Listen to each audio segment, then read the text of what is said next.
Добрый день, мы из Украины. Я рад приветствовать вас на своем канале. Приглашаю, как всегда, подписаться те, кто не подписан, и поставить лайк этому видео, если оно вам понравится, для того, чтобы его могли увидеть как можно больше людей. Ну а мы с вами начинаем очередное видео по оперативной обстановке за прошедшие сутки. И сегодня у нас на календаре 7 марта, в киевское время 19 часов. Итак, оперативная обстановка за прошедшие сутки сложилась следующим образом. Основные усилия оккупанты сосредотачивают на ведении наступательных действий на Купянском, Лиманском, Бахмутском, Авдеевском, Шахтерском направлениях. За прошедшие сутки украинские воины отбили на них более 140 атак. Интенсивность нарастает. В общей сложности противник нанес 50 авиационных и 5 ракетных ударов. В частности, во время авиаударов враг использовал 11 беспилотников типа Шахед-136, 9 из которых были сбиты. Также оккупанты совершили 59 обстрелов из реактивных систем залпового огня, в частности по населенным пунктам. Угроза нанесения ракетных ударов остается высокой по всей территории Украины. На Волынском, Полесском, Сиверском и Слобожанском направлениях формирование наступательных группировок захватчиков не обнаружено. За прошедшие сутки обстрелам подверглись районы населенных пунктов Черниговской, Сумской и Харьковской областей. Надо отметить, что сейчас на полигонах Брестской области идет ротация российских войск. Оттуда уходит одна мотострелковая дивизия, которая 6-я, там проходила подготовку. Но пока не заходит никакая другая дивизия. Или вообще не завозится пока личный состав. То есть на 5000 человек уменьшилось количество личного состава на белорусском полигоне, там где центр подготовки мобилизованных, российских мобилизованных. И продолжает уменьшаться. Скорее всего, дивизию перебрасывают мотострелковую российскую на Луганское направление, для того, чтобы усилить российские войска на Купянском и Лиманском направлениях. Но пока новых сил туда не заводят. Можно сделать вывод, что пока, если в ближайшее время мы не увидим увеличение завоз следующей партии мобилизованных, это можно будет сделать вывод, что с мобилизацией проблемы. То есть такого урожая в мобилизации, как это было осенью 2022 года, в Российской Федерации уже на сегодняшний день нету. Значит, все те центры подготовки мобилизованных, которые развернуты на сегодняшний день внутри Российской Федерации, справляются с количеством личного состава, а это значит, что количество личного состава в мобилизации уменьшилось. Но посмотрим. Для этого надо немножко подождать и помониторить количество российских войск на полигонах в Республике Беларусь. На Купянском и Лиманском направлениях продолжаются бои в лесах в районе Кременной, у Макеевки и Площанки. Противник усиливает свое артиллерийское присутствие. Российское командование приняло решение, но это видно по всей линии фронта, они стягивают все, что можно из России, везут артиллерию со всех щелей, собирают, снимают с хранения и усиливают присутствие артиллерии. Но, есть одно но, с одной стороны они усиливают присутствие артиллерии, с другой стороны, чем больше они артиллерии нагоняют, тем меньше огневых налетов она совершает, потому что боеприпасов на всю артиллерию уже потихоньку начинает не хватать. То есть количество этих боеприпасов постепенно идет на уменьшение. На Бахмутском направлении противник, несмотря на значительные потери, продолжает штурмовать город Бахмут и его окрестности. Враг продолжает занимать за Бахмутку нижнюю часть восточного берега города. Оккупанты имеют частичный успех на подступах к Богдановке. В посадках у высот над Дубово-Василовкой враг совершил 37 атак и по трассе на Славянск. Вот такая вот обстановка. То есть на одном, на каком-то направлении, они выбирают какой-то один участок и начинают его долбить всеми силами. Кидает постоянно туда пехоту в атаке, надеясь на, если только начинает продавливаться наша оборона, сразу же эти атаки усиливаются. Вот таким образом, методом лобовой атаки они пытаются сдвинуть нашу оборону. Если удается сдвинуть хотя бы на метр, усилия кратно увеличиваются, и они уже начинают там толкаться толпой для того, чтобы попытаться продавить эту оборону дальше. Вот такую методику сегодня использует Российская Федерация. Ну, это выполнение приказа Путина взять любой ценой. Враг возобновил активные штурмовые действия по линии Раздоловка-Веселая. Продолжаются бои у Спорного и Белогоровки, которая в Луганской области. Вот такая ситуация на Бахмутском направлении. На Авдеевском, Шахтерском направлениях там продолжаются бои у Красногоровки, это которая возле Авдеевки, Водянова, Победы, Угледара и в самой Марьинке. Ну и как вывод, за вот этот участок от Купянска до Угледара, вот это наша огненная дуга, как мы ее говорили, с самым горячим местом это в городе Бахмут и в его окрестностях, враг имеет успех в местах наименьшего сопротивления наших войск. Поэтому на северном фланге Бахмутского выступа пытается просто давить на слабые места по всей линии столкновения. Силы обороны продолжают прилагать сверхусилия для удержания Бахмута. Вот такая вот там ситуация. И у нас остается с вами Запорожское и Херсонское направление, где противник ведет в основном оборонительные бои. Подвергает обстрелам Донецкую, Запорожскую, Днепропетровскую и Херсонскую области вдоль всей линии боевого соприкосновения на всю глубину досягаемости артиллерийских средств российской оккупационной армии. Вот такая вот ситуация на оперативных направлениях. Для достижения определенных целей по выдаче российских паспортов оккупанты продолжают оказывать давление на жителей Запорожской области в отдельных населенных пунктах. С 1 января люди, не имеющие паспорта гражданина Российской Федерации, не могут получить денежные выплаты, в частности зарплаты. Расчет должен производиться исключительно через карточки российских банков. То есть там идет полнейший геноцид в плане русификации наших граждан и нашей территории. Противник ежедневно несет значительные потери в личном составе, поэтому не прекращает принимать меры по их пополнению. Недавно во временно оккупированном Донецке военные комиссары получили указание об уточнении персональных учетных данных офицеров запаса в возрасте до 65 лет включительно, а также солдат, сержантов и прапорщиков запаса до 50 лет включительно. То есть они готовят еще одну волну мобилизации. Ну, мы знаем, что в Донецке, в Луганске ездили, отлавливали, причем задерживали везде, где только можно задержать.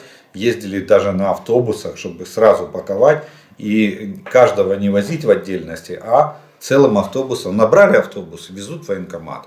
И поехали на охоту, разгрузили в военкомате и поехали опять на охоту.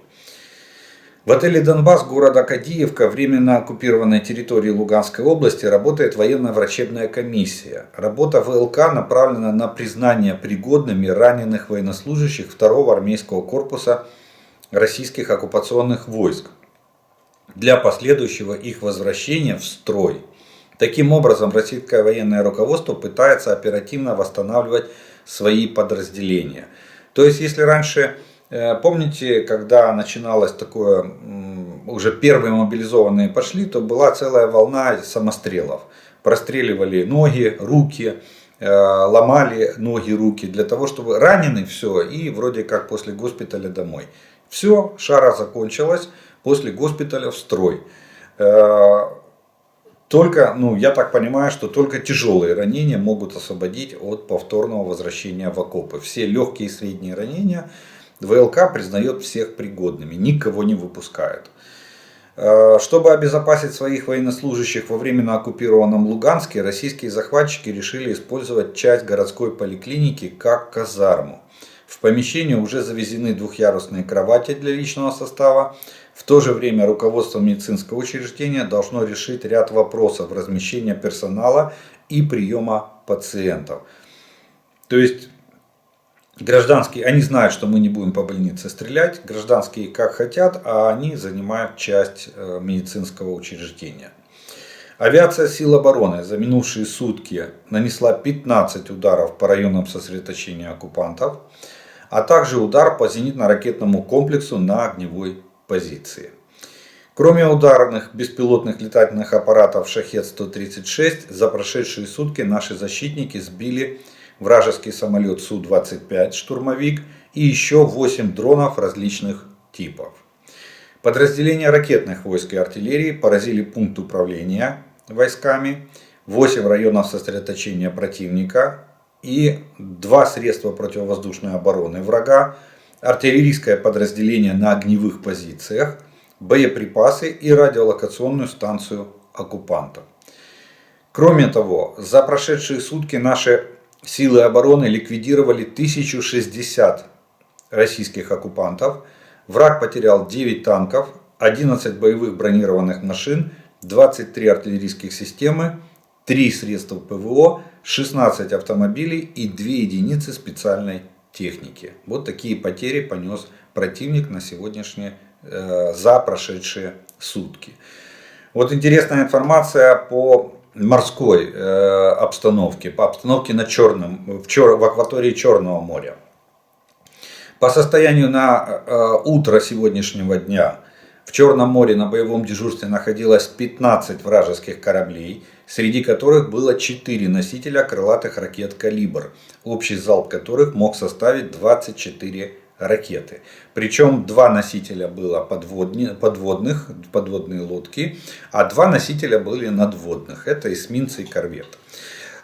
Сейчас мы получили информацию, буквально перед началом записи этого видео пришла информация о том, что все ракетоносители ракет «Калибр» заведены в пункты базирования.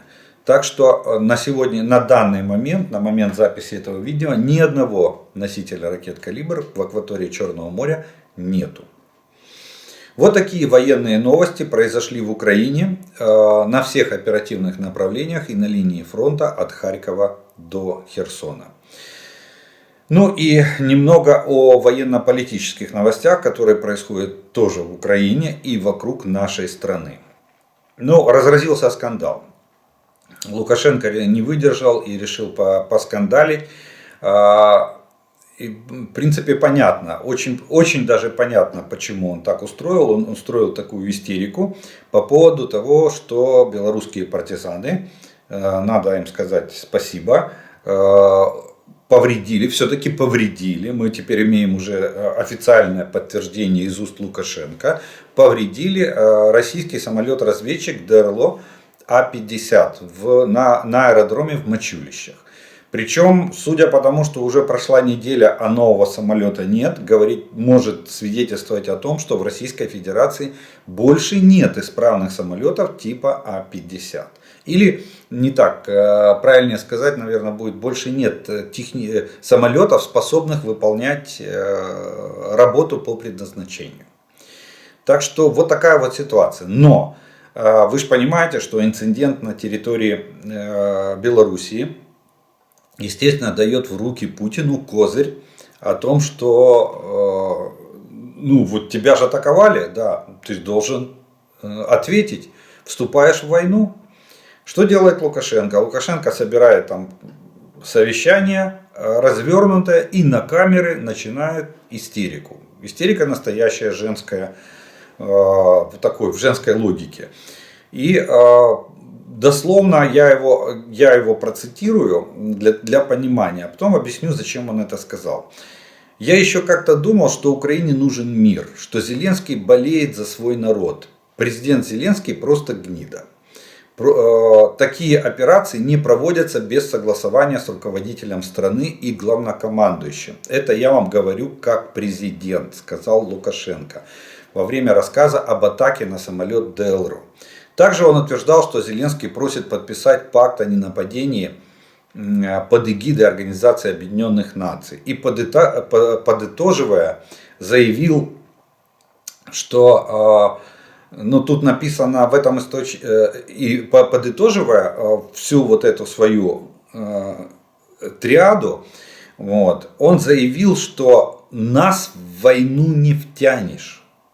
Вот это была ключевая фраза. Именно ради этой фразы Лукашенко оскорбил президента Украины, устроил вот эту вот истерическую речь, собрал это собрание и на камеры фактически ответил Путину на его предложение вступить в войну.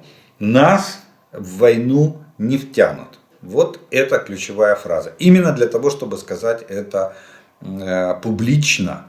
Это фактически позиция Белоруссии сегодня официально. Все виноваты, все сволочи, все нехорошие, а он такой молодец, но в войну он втянуть Белоруссию не даст. Что же еще такого интересного там произошло? Это то, что он сказал, что самолет получил незначительные повреждения. Поэтому его убрали поэтому он улетел. Кстати, он улетел в Таганрог, по некоторым данным, и там авиаремонтный завод. И также Лукашенко объявил о том, что всех переловили. Поймали кучу народу, паспорта России и Украины у этих людей, что это спецслужбы. Только непонятно, если паспорта Российской Федерации, то это получается ФСБ. Мы вместе с ФСБ проводили эту, судя по словам Лукашенко, что это как у нас в спецслужбах могли быть паспорта сотрудники, граждане Российской Федерации. Хотя на самом деле мы все с вами знаем, что это белорусские партизаны, которые покинули территорию Белоруссии сразу после совершения теракта. И поэтому был этот теракт согласован с нами или нет, я думаю, что вряд ли. Скорее всего, они проводили свою акцию.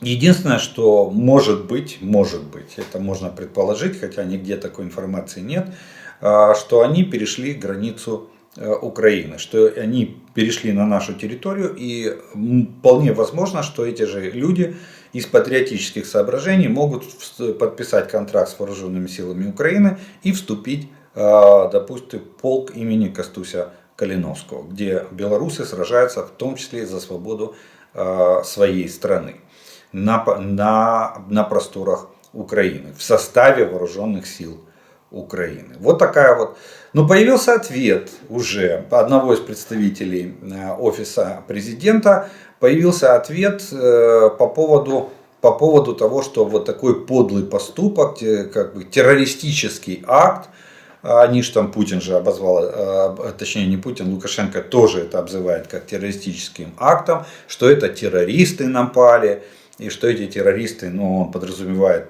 в своей фразе, что это террористы, сотрудники спецслужб Украины и, наверное, России, потому что, как российские граждане, он же паспорта там российские. Жалко, что он их не показал. У нас есть же опыт, у нас некоторые тоже паспортами махали когда-то. Так вот, ответ примерно прозвучал таким образом от офиса президента, что один из представителей офиса написал, что надо определиться с дефинициями. Теракт – это когда с территории Беларуси запускают ракеты по украинским городам.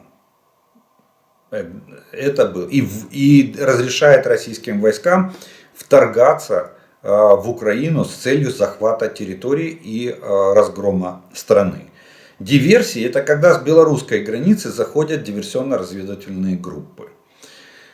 Удар по самолету-корректировщику А-50 – антитеррористический акт. И совершен, кстати, местными партизанами. ну никак не нашими спецслужбами и даже не нашими гражданами. Вот. Так что вот такой вот ответ мы дали.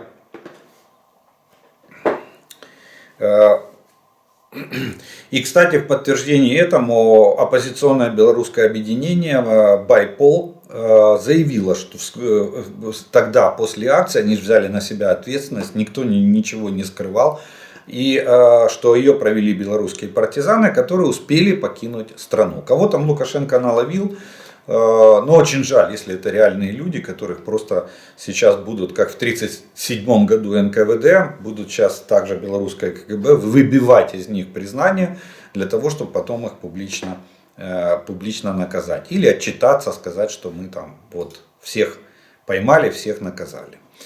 Вот такая вот ситуация. Далее, надо отметить, что во Франции проходит внутренняя экономическая ситуация, очень резко ухудшается. Очень. Очень плохие прогнозы некоторые аналитики и политологи особенно дают президенту Макрону в плане управляемости страны и в плане его пребывания на посту президента Франции. Во Франции вчера объявили самую крупную забастовку, общенациональную забастовку за последние десятилетия. В стране прекратились поставки бензина со всех нефтеперегонных заводов, почти не ходит общественный транспорт и закрыты многие школы. По разным оценкам на улице вышло от 1 до 1,5 миллионов человек на протесты. Протесты связаны с президентской пенсионной реформой. Профсоюзы требуют отозвать законопроект, повышающий пенсионный возраст с 62 до 64 лет к 2030 году. Но эта инициатива основа предвыборной платформы Эммануэля Макрона. Она крайне важна для него, как президента, и власти Франции не намерены ее отзывать. А у них, кстати, президентская республика. У них президент имеет больше там полномочий во Франции. Так что вот чем это закончится противостояние? Я помню, что когда повышали первый раз, это было где-то лет 10 назад, когда повышали с 60 до 62 лет, и там тоже на 5 лет было растянуто повышение. Не помню, кто был президентом Франции, по-моему, Саркози. Вот, то тогда там протесты были очень серьезные. И горели автомобили, были баррикады, были очень серьезные столкновения. Чем закончится сейчас, сказать очень трудно. Но вот даже некоторые политологи предрекают, что Эммануэль Макрон может не досидеть до конца своего президентского срока, если протесты примут национальный характер. Вот такая вот ситуация во Франции.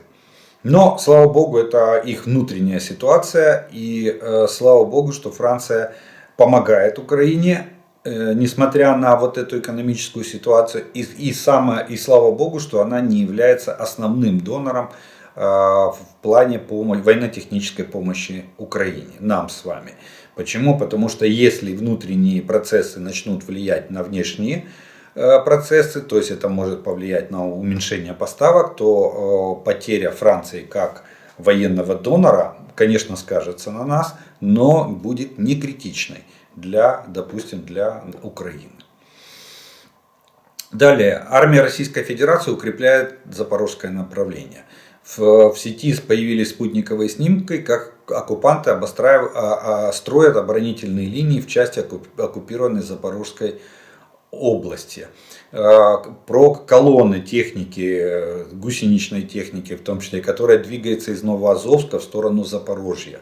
Ну, мы вчера с вами это обсуждали, и я отвечал на один из вопросов, сказал, что они там они хотели бы всю степь перекопать и перегородить оборонительными сооружениями. Они стягивают все, что можно.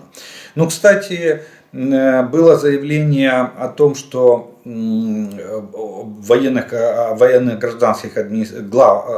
представителей военно-гражданских администраций Запорожской области, в частности Мелитополя, о том, что идут колонны техники, и что техника вроде как более-менее новая, не снятая с хранения. Но я посмотрел внимательно видео, которые были выложены при проходе тралов через Мелитополь, то на тралах стоят мотолыги. Там я не видел, там бы стояла, первый трал шел с инженерной машины, это типа БАТ, машина эвакуационная, точнее не, да, БАТ или БТС, вот что-то из них, бронированный тягач средний, на базе Т-55 он делался. Вот. Но остальные тралы были загружены на один трал по 2 МТЛБ. Закинуто, и они просто эти мотолыги. Мотолыга это используется как средство передвижения, но это не как боевая единица. Вот, поэтому, не знаю, может действительно, я не сомневаюсь, что там идут колонны, но какой техники пока точных подтверждений нету, что техника более-менее новая или боевая. Вот. Но то, что они усиливают, да. У нас такое впечатление, что, у меня складывается, что даже, по-моему, где-нибудь там в Папуа-Новой Гвинее уже все знают, что вооруженные силы Украины готовятся к наступлению на юго-западе страны, и это, скорее всего, будет Запорожская и Херсонская области. Вот, потому что логика подсказывает именно так. Как поступит Генеральный штаб, не знает никто. В этом и есть стратегический замысел Генштаба, в этом есть военная хитрость. Но логически было бы так. Все это обсуждают. И Россия что делает? Естественно, реагирует. Они пытаются латать дыры. А сейчас все сосредоточено вокруг Бахмута. Все силы брошены туда. Но те крохи, которые еще остались, они пытаются стягивать на запорожское направление, они пытаются стягивать на луганское, то, что я вам говорил, оперативной обстановке, что дивизию они перебрасывают с Белоруссии. Но как-то странно, дивизия у них почему-то 5000. Мотострелковая дивизия это порядка 10-12 тысяч личного состава. Может быть, у них такая укомплектованность дивизии ввиду нехватки личного состава. Если нет техники, то вполне возможно, что дивизия, как во Вторую мировую войну, в полку вместо 2000 человек или 1500 человек, 500-700 человек. Но это полк числился в советской армии во Вторую мировую. Далее, хочу немного огорчить вас в том плане, что Министерство обороны Польши растолковало. У нас с утра тут была огромная радость в том плане, что один из представителей, вице-премьер,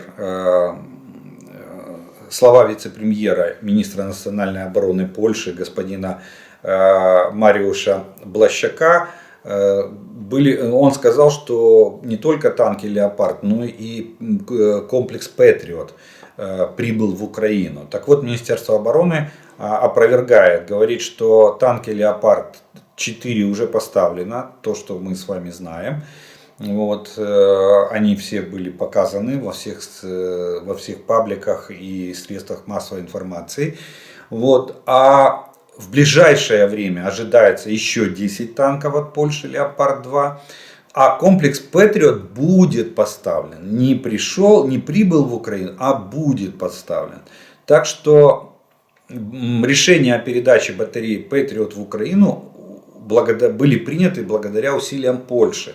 Вот что имел в виду министр национальной обороны Польши, когда говорил. Так что нету пока «Патриота», мы ожидаем.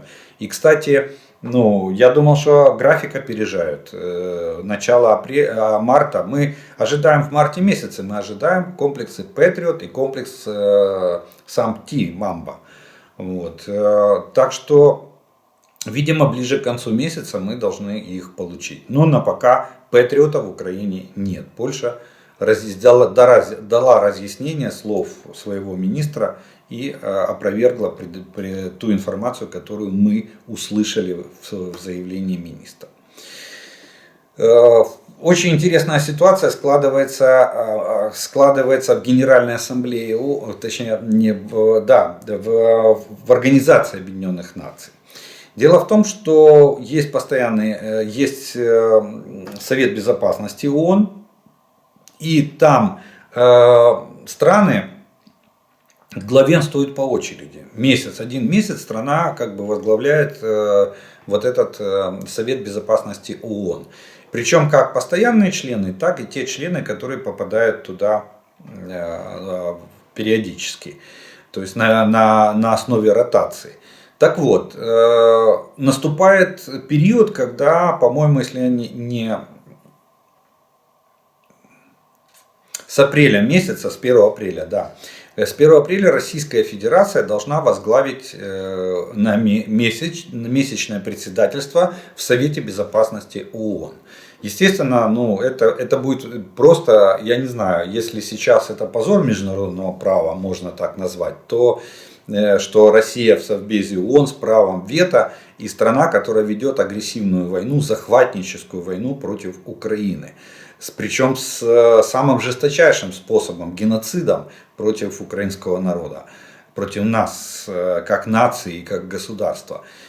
А если они еще и возглавят Совет Безопасности ООН вот с 1 апреля на месяц, да, ну, это, наверное, можно приравнять к изнасилованию международного права.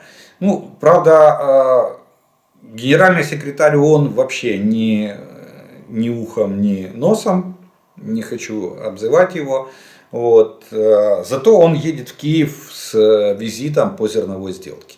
Вот его не волнует то, что Россия, которая признана многими странами в мире, в том числе и Соединенными Штатами, спонсором международного терроризма, будет возглавлять Совет Безопасности ООН целый месяц. И, соответственно, будет инициировать какие-то заседания, пытаться проводить какие-то решения через Совбез ООН. И генеральному секретарю видно до лампочки, пану Гутерришу. Вот. Так вот, Украина, наш постоянный представитель поспред в ООН Сергей Кислица призвал не разрешить, то есть принять меры. Эти меры может принять сам Совбез ООН, они могут проголосовать, и здесь большинством они могут лишить Россию возможности председательствовать, хотя бы такую меру принять против Российской Федерации. Вот.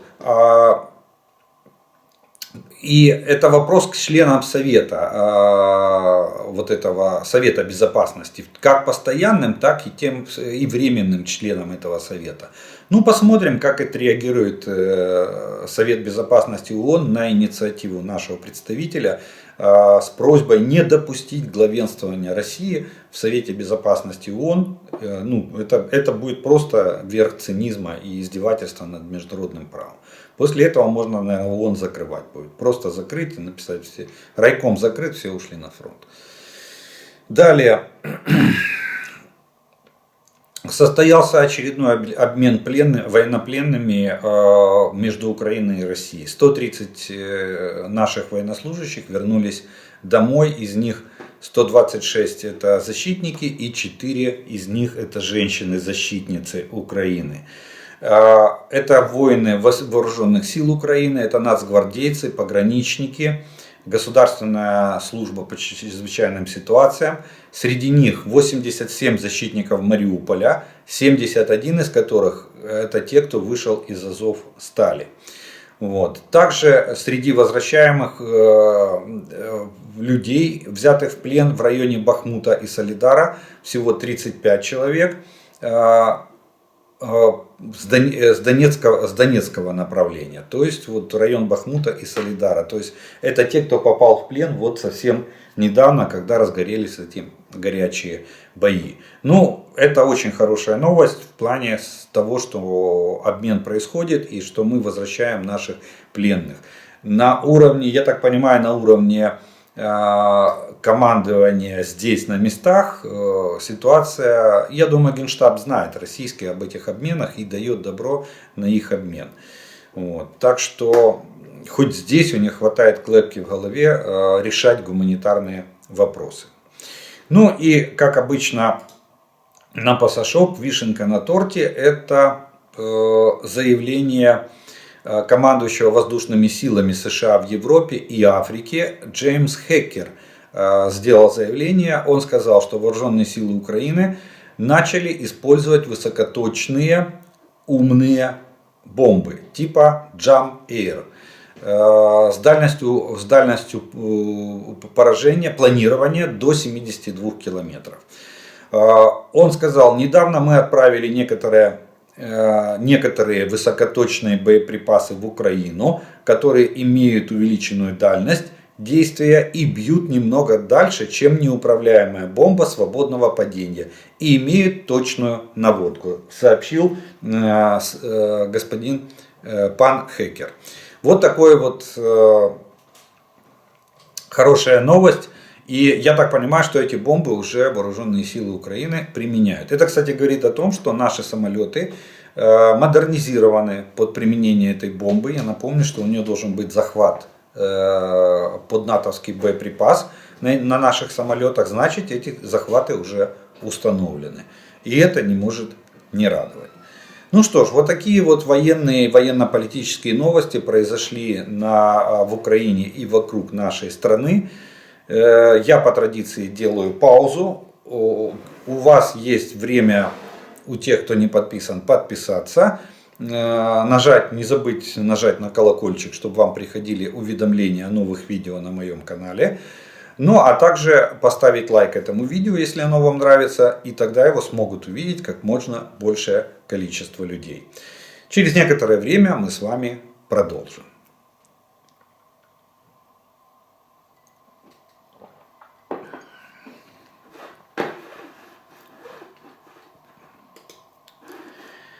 И как всегда, по традиции продолжим мы. Вторая часть нашего видео будет состоять из ответов на вопросы, которые вы прислали.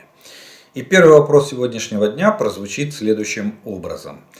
Вам не кажется, что все те западные танки, вся техника, обещанная Украине, на самом деле предназначена для Крыма? Ибо если наступление ВСУ будет в ближайшие недели, значит уже почти все для него готово. Хотя обещанная западная техника только-только начала заходить в Украину. Как раз в мае-июне, думаю, должно начаться освобождение Крыма, а там и авиация подтянется. Как думаете? Ну, думаю, что вряд ли. Скорее всего, мы, если будем проводить контрнаступательную операцию, она будет одна и она будет очень большая. Поэтому вряд ли. Через 2-3 недели это будет пик распутицы.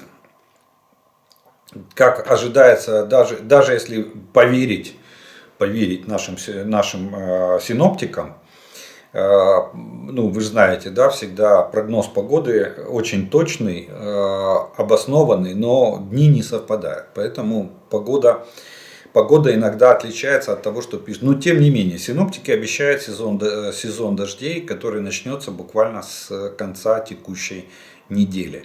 Дожди, дождь со снегом, днем плюс, ночью минус, вот такие вот непонятные перепады. Так что я думаю, что конец марта, начало апреля это будет распутиться. Это то, что было в ноябре месяце, когда даже гусеничная техника не могла передвигаться поодиночке, только в сцепке с другими машинами.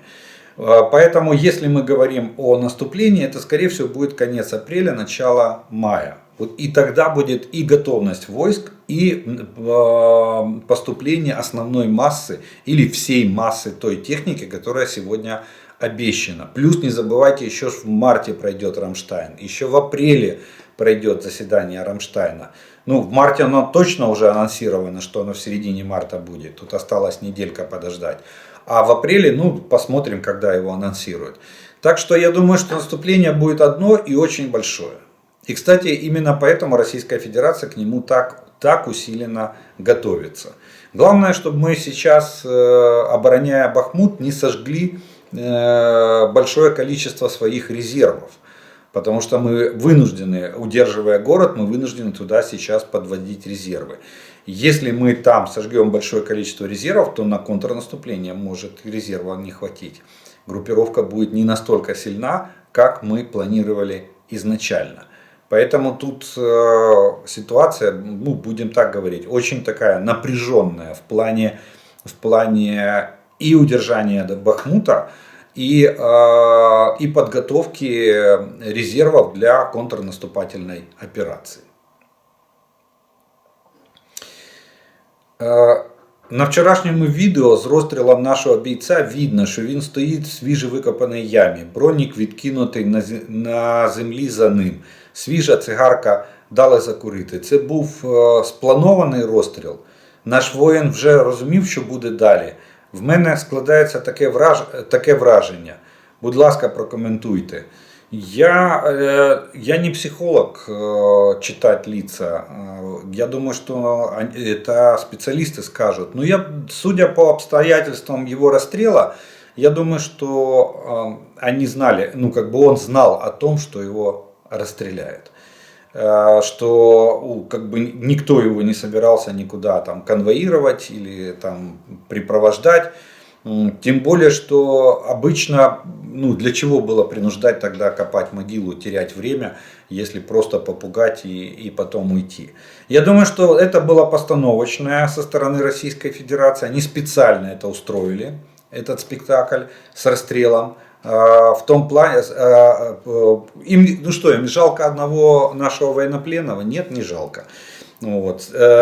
Там же видео начинается с того, что его заставляют снять шеврон. С этим самым шеврон принадлежности его к вооруженным силам.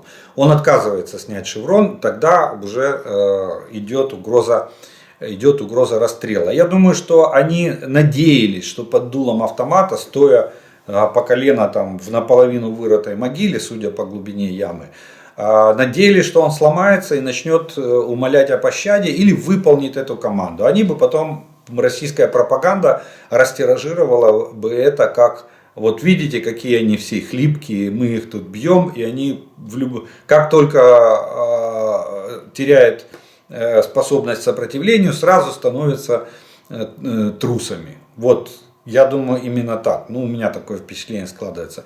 Но человек оказался стойким морально, психологически, и даже оценивая ситуацию, вполне возможно, что он не знал, что его снимают. Вполне возможно. Но даже в этом случае он не потерял стойкости духа, самообладания, просто не выполнил распоряжение. И когда понял, что ситуация его никто не собирается отпускать, он еще и произнес: он в отместку врагам, а враги, наверное, от злости того, что они не смогли его сломать.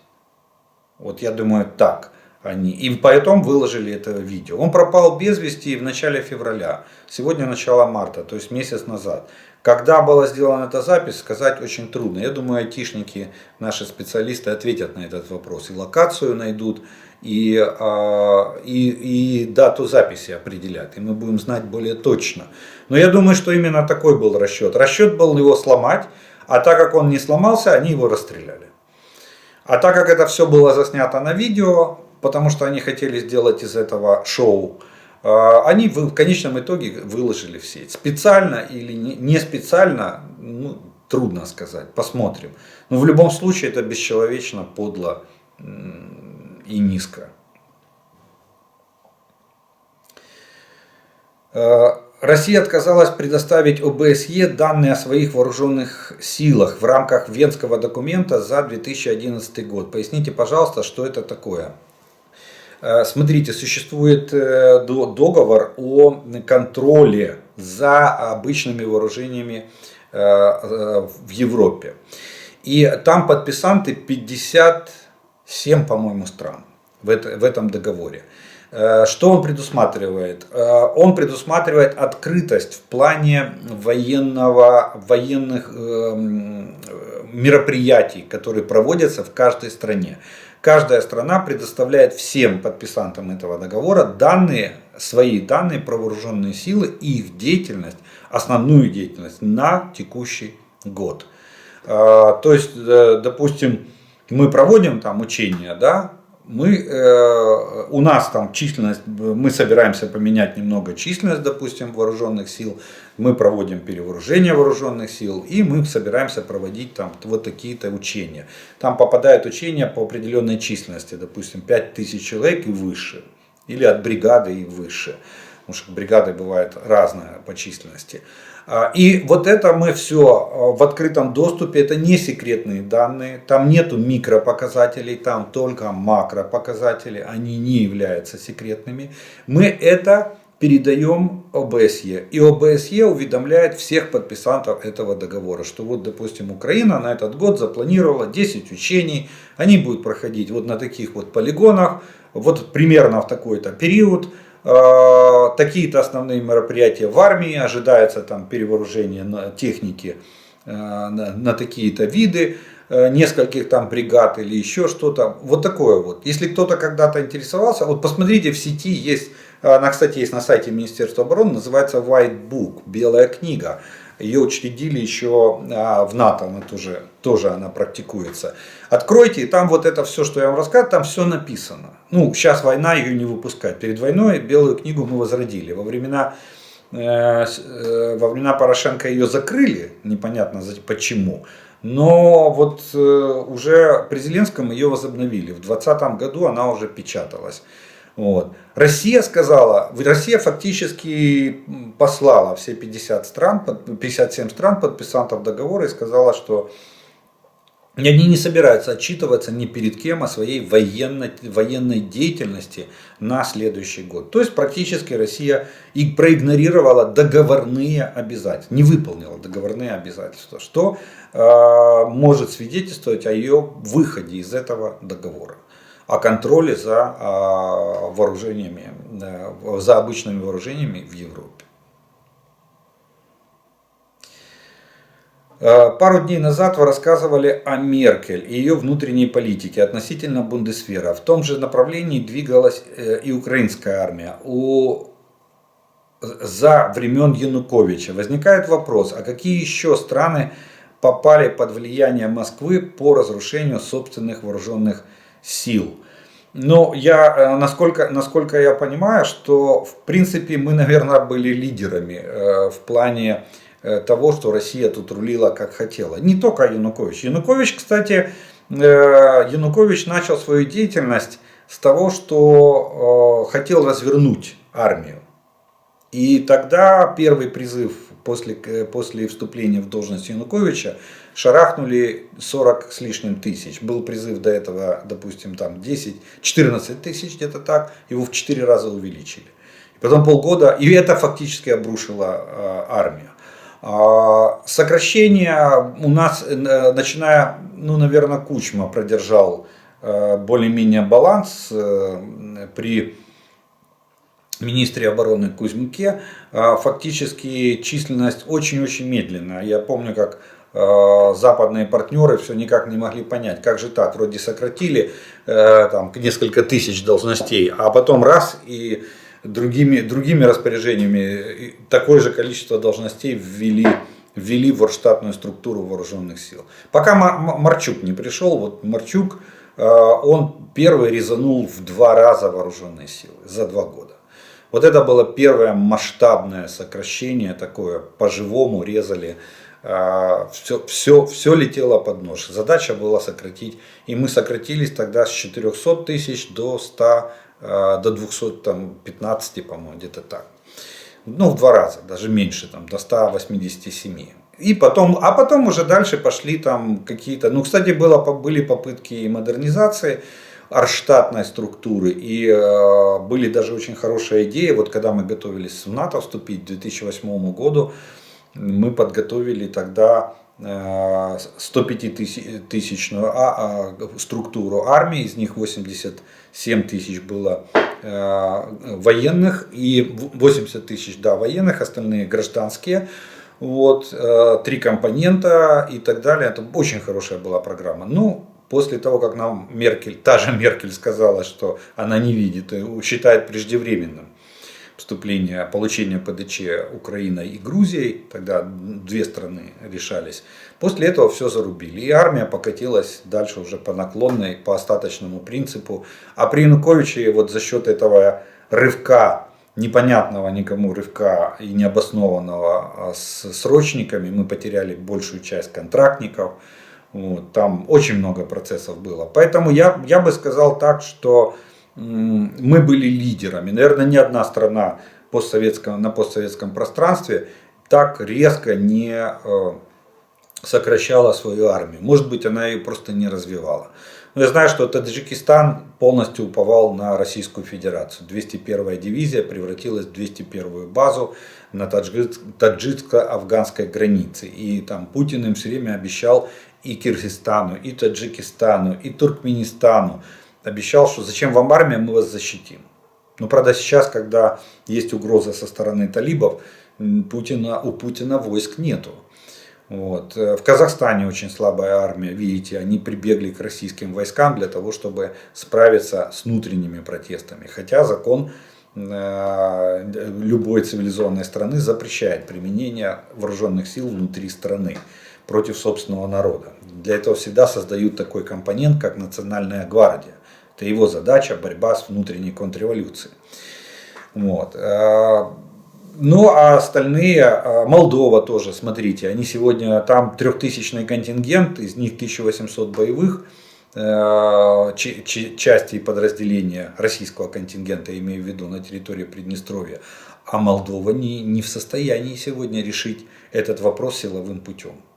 Настолько у них слабые вооруженные силы. Единственное, кто... Вы же не забывайте, что тут критерии были, это сколько войск находилось на территории и сколько войск перешло под контроль страны. Вот я привел в пример Таджикистан, да, там Российская Федерация собрала войска и вот эту 201-ю дивизию оставила в своем подчинении. 101-я база Гюмри, Армения. Армении досталось очень мало войск. Также Российская Федерация оставила под своим контролем основную часть войск. Вот. Так что вот такие, мы, наверное, лидеры. Такого случая, я бы сказал, бесшабашного или безжалостного обращения с вооруженными силами, наверное, привести на постсоветском пространстве невозможно. В мировой практике, тоже затрудняюсь вам сказать. Известно, что 90% всех ранений происходит от осколков артиллерии, а не от пуль. Но если бойцы ВСУ находятся в окопах, каким образом их поражают осколки или снаряды артиллерии, всегда почти попадают в окоп? Нет, в окоп не попадают. Просто смотрите, если попадает в окоп, то да, то там вдоль окопа летят осколки капитально. Дело в том, что солдаты же не сидят на дне окопа, пока идет обстрел, идет бой. И стреляют минометы, стреляет артиллерия, но солдаты вынуждены высовываться над бруствером для того, чтобы вести огонь по наступающему противнику. И вот в эти моменты в основном и происходит ранение. Во время перебежек между позициями из одного окопа в другой, по поверхности имеется в виду. Во время ведения огня голова, каска, плечи, они находятся над бруствером, потому что надо стрелять. И бруствер в этом месте самый тонкий. Если разрыв недалеко от солдата, то, естественно, часть осколков прошивает бруствер и попадает в тело солдата. А бронежилет защищает грудь, но не плечи. На плечах нет пластин бронежилета, понимаете? Поэтому, лежа на бруствере окопа, можно получить осколочное ранение в шейную часть, плечевой сустав, в верхнюю часть рук. Вот. Так что вот такие. А если еще воздушные разрывы? Или, допустим, стрельба на рикошетах или стрельба на воздушных разрывах. Есть же дистанционные взрыватели. Тогда осколки летят сверху. Вот отсюда и такое количество. И еще почему? Потому что, допустим, по разным оценкам, когда-то нам давали цифру в училище, еще говорили, что, допустим, снаряд 122 мм может образовывать до 20 тысяч осколков. Это от микроскопических металлических стружечек до больших обломков корпуса самого снаряда. И они распространяются сферически, равномерно во все стороны. Вот вам ответ на вопрос. Их просто это количество осколков, оно неимоверное. Оно измеряется десятками тысяч штук от каждого разрыва. От каждого. Разница только в диаметре, точнее в калибре снаряда. Соответственно, чем больше снаряд, тем больше от него осколков. Вероятность того, что она попадет в солдата, огромнейшая.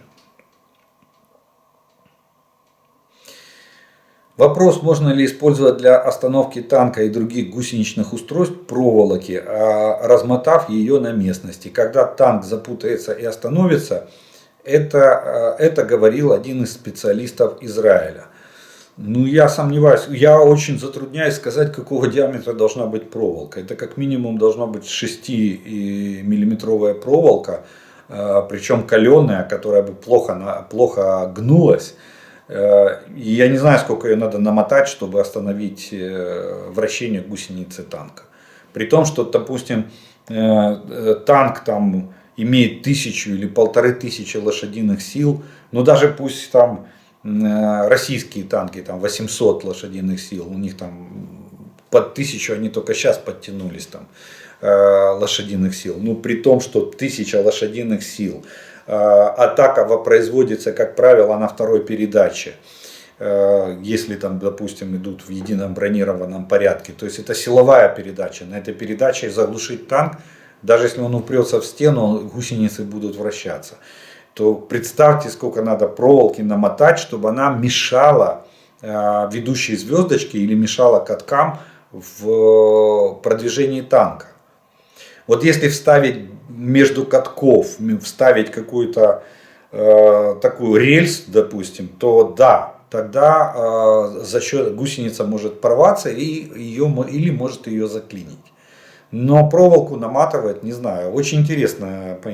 Я поинтересуюсь, вы даже заинтриговали опыт Израиля в плане проволочных заграждений для остановки танка. Тем более, зная, что Меркава сегодня уже весит под 70 тонн, и если я не ошибаюсь, у нее там 1500 лошадиных сил, то проволокой остановить просто нереально. А есть ли случаи повторного взятия в плен?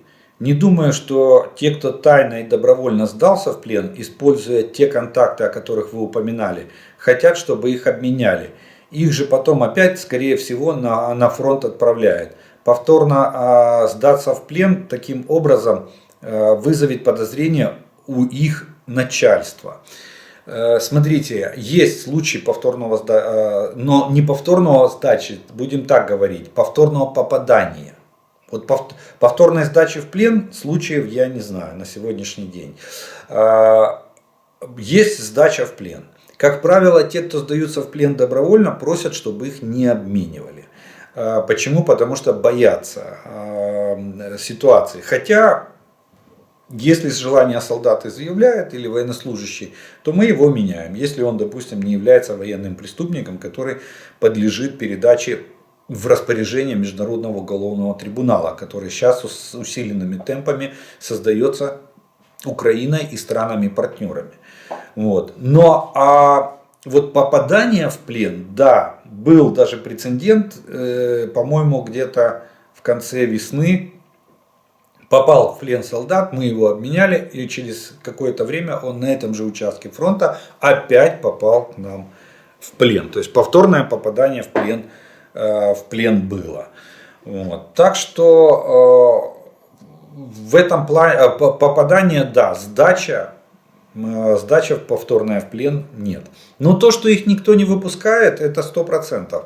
Никакой реабилитации, максимум медицинский осмотр, при необходимости лечения в тех пределах и в тех возможностях, которые имеет на сегодняшний день Российская Федерация на наших оккупированных территориях. И в строй. Видите, я сегодня не зря как совпало с вашим вопросом, новость о том, что ВЛК, там второй армейский корпус шерстит по полной программе. То есть простреленная нога или сломанная рука уже не является отмазкой, чтобы уйти на дембель по инвалидности, а еще и получить компенсацию за это ранение. Нет. Легкое, среднее ранение, только зажило, все, в строй становись, бери автомат, иди воюй дальше. Потому что больше воевать некому. Вот. Кстати, представляете, какое должно быть ну я знаю, не знаю, наверное, разочарование или злость из-за того, что в России там по разным оценкам около 15 миллионов мобилизационный резерв, и всего-навсего 400 тысяч, которых отловили, вынуждены проливать кровь и умирать здесь вообще непонятно за что. А где же еще 14,5 миллионов, которых можно отмобилизовать по некоторым оценкам?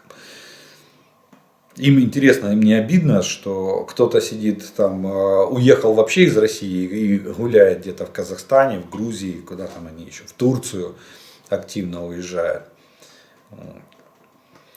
Доброго вечора, слава Україні. Питання. Заградзагони – це виключно радянський винахід, який у спадщину перейшов до теперішньої Росії, чи такі підрозділи є і у інших армій світу? Ну, на сегодняшний... Я знаю, что в колониальных войнах, когда использовалось местное население для удержания или завоевания колоний, тогда, да, применялись заградительные отряды. То есть не под угрозой расстрела заставляли идти в бой. Ну а в основном, конечно, это же самый яркий пример заградотрядов, это был Советский Союз. Знаменитый 227-й приказ Сталина «Ни шагу назад» он назывался. В результате этого приказа появились заградотряды, которые, а потом еще появились штрафные батальоны. Вот. Так что, наверное, опять же, Советский Союз лидер в реализации проекта «Заградотряд» в годы Второй мировой войны. Насчет поставок авиации в Украину. Никому не кажется странным, что самыми решительными и конкретными выступают в этом вопросе страны Балтии, то есть страны, не имеющие своей собственной авиации. Я бы не так трактовал этот вопрос. Не только почему, а Польша выступает. У Польши есть, Польша сейчас F-35 появятся. Ну и Польша выступает за то, чтобы нам передать авиацию. Словакия готова нам передать авиацию. Я так понимаю, там загвоздка не в Словакии. Переговорный процесс на передачу МиГ-29 из состава военно-воздушных сил Словакии. Очень много стран выступает. И Дания нам предлагала, точнее не Дания, извините, Голландия нам предлагала свои самолеты. Предлагала. Мы обратились к ним, и сейчас этот вопрос решается. О передаче самолетов. Нет. А страны Балтии, я вам объясню почему. Потому что страны Балтии были в составе Советского Союза. Они прекрасно понимают, что если, не дай бог, Украина не выстоит в этой войне, то они будут следующими. И Путину будет наплевать там. Наоборот, окрыленной победой в Украине Путин попрет как бульдозер. И тогда точно Белоруссия вступит в войну. И тогда точно Белоруссия ударит с юга по странам Балтии. Они это прекрасно понимают. Они были в Советском Союзе, они знают, что такое Советский Союз. И знают, какие традиции переняла Российская Федерация. Поэтому они готовы отдать последнюю рубашку, чтобы усилить вооруженные силы Украины. И то, что, кстати, эти страны по объему в процентном отношении от внутреннего валового продукта своих стран, наверное, лидируют. Если брать по ВВП этих стран, то они лидируют по объемам. Конечно, это по сравнению с ВВП Германии, Франции или там Соединенных Штатов, это мизер. Но по сравнению с ВВП этих стран, это огромная помощь. И они же являются инициаторами, чтобы другие страны, они уговаривают другие страны, дайте Украине оружие, дайте. Она нас защищает, в том числе, она НАТО защищает, в том числе. Поэтому вот так надо это трактовать. А то, что у них нет своей авиации, потому что у них нет денег на ее содержание. Но и поверьте, если бы она была, они бы уже передали. Почему у Польши забрали, перегнали на авиабазу в Рамштайне за МиГи-29? Потому что Польша бы их передала уже даже без согласия. Возможно, рискнула бы даже такой репутацией поломать или создать создать ситуацию, когда они бы не дожидались согласия или разрешения тех, кто делал, допустим, модернизацию этих самолетов. Вот, они бы передали. Поэтому от греха подальше у поляков их забрали и поставили их на базу Рамштайн в Германии, натовскую базу. И там они сейчас до сих пор стоят.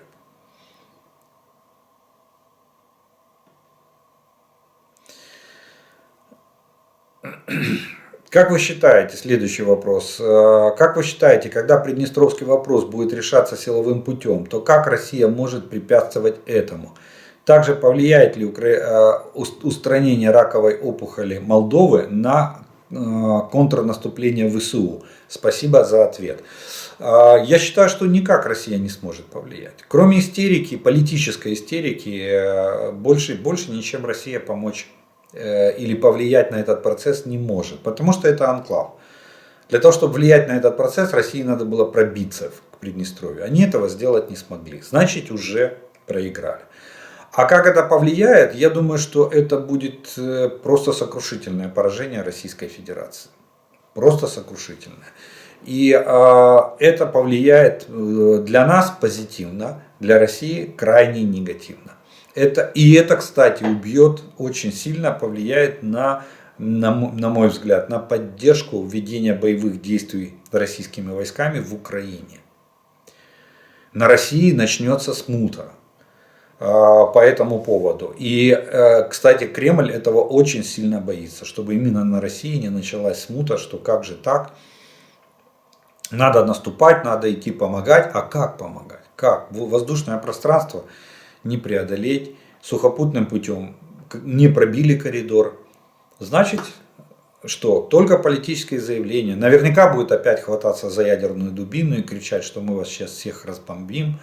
Но тут есть силы и средства, которые дежурят, я так понимаю, уже по периметру Российской Федерации. Судя по тому, что самолет боевого управления, летающий командный пункт, который обеспечивает управление атомными подводными ракетоносцами американскими, находится в Исландии, поближе его сюда притянули. Значит, есть чем управлять, не просто ж так прилетает такой самолет. Ну, он, конечно, судного дня не тянет, но, тем не менее, он управляет компонентом морской составляющей ядерной дубины или ядерной триады Соединенных Штатов Америки. 2 авиационно-ударные группы находятся в Средиземном море во главе 2 авианосцев. А мы знаем, что авианосец это может до 160 боевых вылетов в сутки. А эсминцы, которые охраняют авианосец, или крейсера, один залп может доходить до 90 ракет «Томагавк» с дальностью пуска, а это ракеты средней дальности, с дальностью пуска до 2500 километров.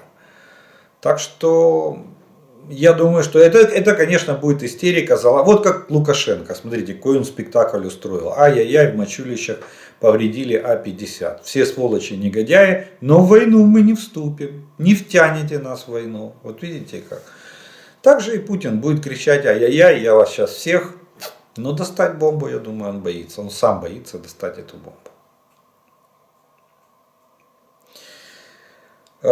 Слава Украине! В СМИ появилась информация, что Италия передаст Украине самолеты «Торнадо», которые у них были и находятся на вооружении. Италия меняет самолеты «Торнадо» на F-16. Скажите, пожалуйста, в чем разница между F-16 и «Торнадо»?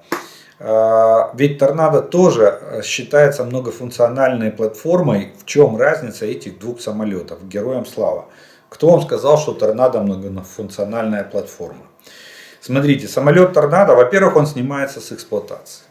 Он остался только в Италии и Арабских Эмиратах, в Саудовской Аравии.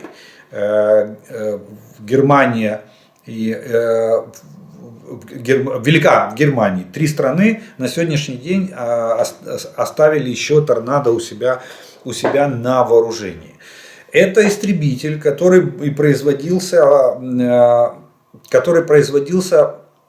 с 1974 года и было произведено всего-навсего по 1998 год.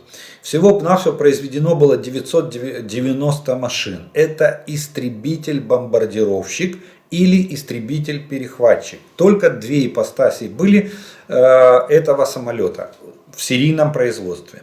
Несерийное производство, отдельные самолеты производили для себя различные страны. Причем его производили все 4 страны, которые являются эксплуатантами. Это Великобритания, там было 249 этих самолетов, Германия, Италия и Саудовская Аравия. Каждая из стран делала для себя какие-то будем так говорить, модификации, но в единичных экземплярах. На базе там были, допустим, самолет-разведчик, были разведчики-бомбардировщики, были всепогодные перехватчики, делались, но это делалось единично. И теперь смотрите, Великобритания в 2019 году свои 250 машин списала. Они сняли их с вооружения. Осталась Германия, Италия и Саудовская Аравия. В Германии 363 самолета, ну в основном 322 из них серийных. Но они в основном находятся, они сегодня практически не эксплуатируют, они все на хранении. Италия 101 самолет, из них 99 серийных. Тоже они практически, видите, они идут на списание. Италия закупает F-16. И в Саудовской Аравии 48 самолетов. Этот самый, и на сегодняшний день. И сколько на них... В 98-м были завершены поставки. То есть столько лет уже никаких поставок нету. Поэтому смысл нам брать сейчас эти торнадо, которые никем не производятся. Где запчасти на этот самолет? И я скажу так, что он морально устарел. Торнадо. Он не претерпел таких серьезных модернизаций. Он является полноценным истребителем. Имеется в виду полноценным и в размерах, и в весе, в своем боевом весе. Теперь F-16. F-16 это... Он был разработан в 1974 году, и его сделали на базе F-15. Он мелкий, у него один двигатель, а не два, и он более, будем так говорить, легкий. Это был легкий истребитель, который в процессе выпуска, для сравнения, я вам скажу, что выпущено в 10 раз больше. Выпущено этих самолетов, выпущено в 5 раз больше. 4,5 тысячи единиц было произведено F-16. F-16 претерпел огромнейшую и глубочайшую модернизацию. И он был модернизирован, он делался как легкий истребитель. Знаете, вот я бы сравнил, как-то даже мне кто-то из летчиков рассказал, такое привел сравнение. Вот вы когда-нибудь пытались там лечь отдохнуть, допустим, в комнате, да, и там появляется назойливая муха. И все, никакого отдыха уже нету. Так вот, F-16 можно сравнить с такой назойливой мухой. Маленький, юркий, легкий, быстрый и многофункциональный. Надо штурмовые действия, пожалуйста. Надо бомбардировку, пожалуйста. Надо воздушный бой, пожалуйста. Надо перехватывать ракеты в спарринге с такими комплексами, как Patriot. Пожалуйста. Вот это F-16. Торнадо. Истребитель-бомбардировщик? Да. Истребитель-перехватчик? Да. Ну и все. Но при этом он делается как истребитель-бомбардировщик, и другого функционала у него нету. И так же, как истребитель-перехватчик. И он не может уже быть бомбардировщиком. Он делается именно под перехват. Это узконаправленная машина. Я не знаю, откуда вы взяли, что Торнадо многоцелевой самолет. А вот F-16 стал многоцелевой платформой. 4,5 тысячи выпущено машин, выпускается до сих пор, модифицируется до сих пор.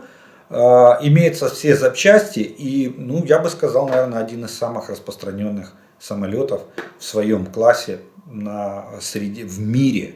Не только в странах НАТО, но и в мире. Вот поэтому я считаю, что ни в какое сравнение Торнадо не идет. С Торнадо все, это отработанный вариант вчерашнего дня. Поэтому страны его списывают и вполне возможно, готовы нам передать. Вот это что касается, если сравнивать F-16 и Торнадо. Ну что ж, на этом мы, наверное, с вами вторую часть нашего видео тоже закончим. То есть ответы на вопросы на сегодняшний день.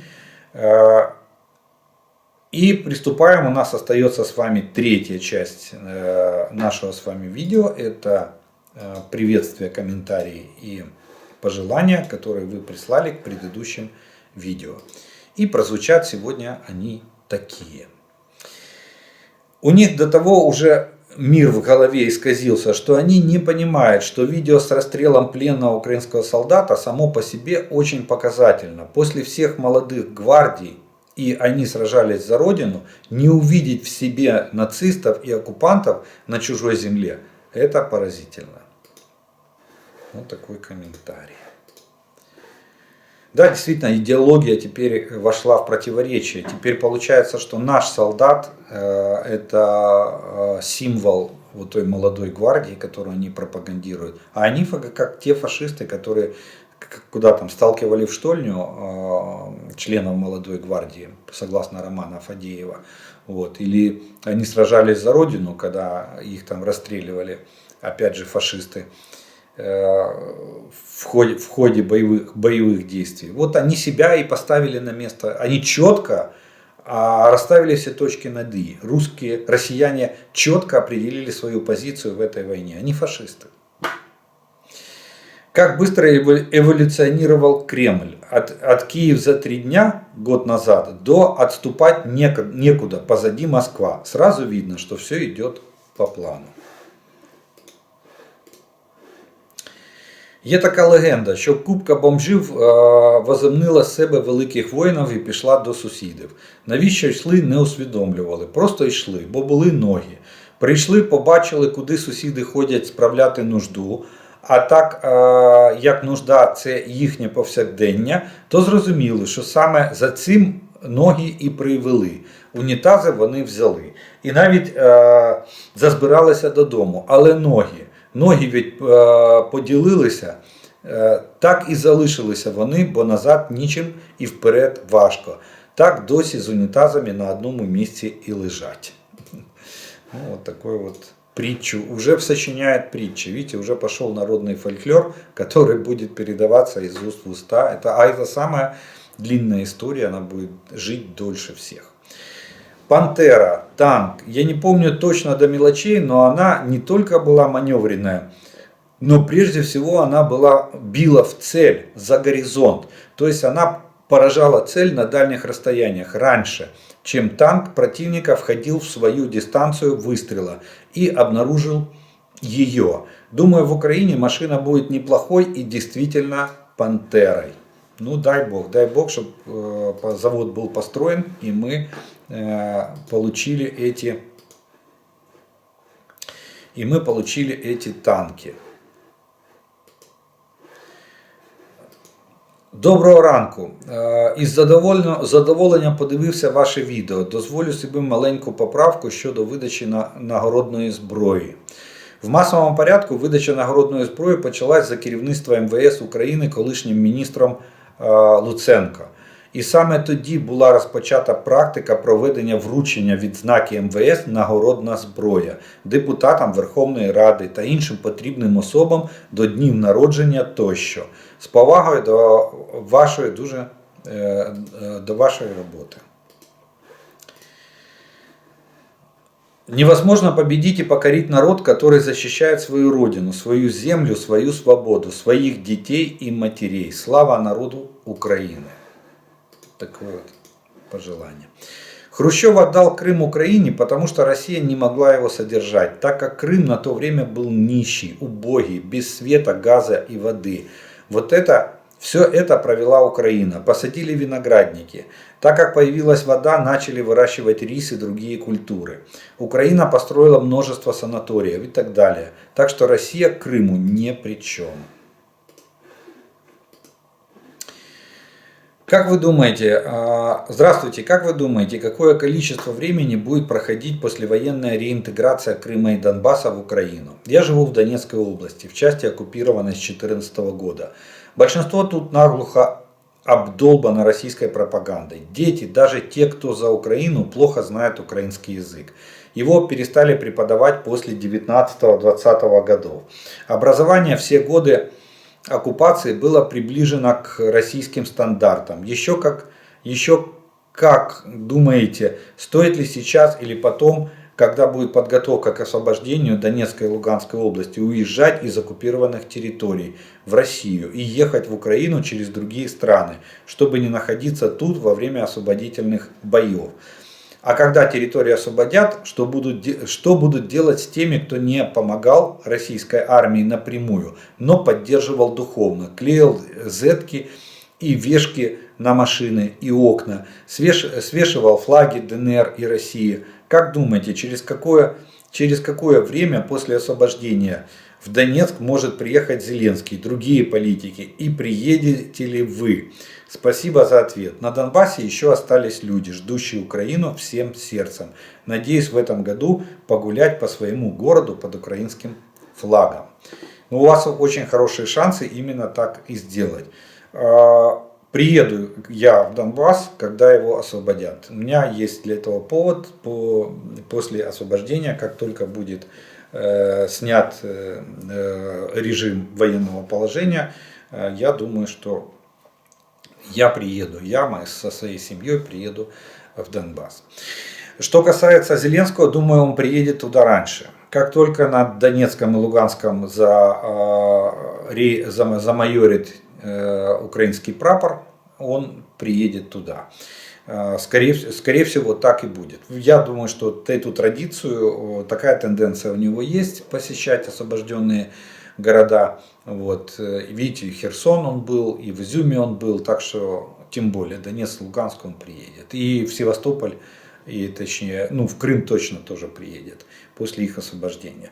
Что касается, если у вас есть возможность, то, конечно же, для того, чтобы не попасть под боевые действия, желательно переехать на подконтрольную Украине территорию. И потом уже вернуться с вооруженными силами обороны Украины, которые будут эти территории освобождать.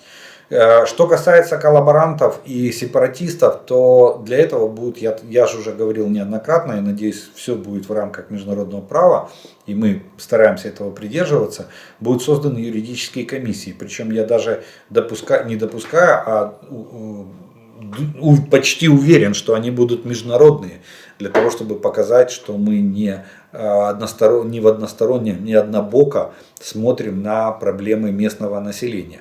И вот эти юридические комиссии международные будут определять степень вины каждого, кто был замечен в сотрудничестве с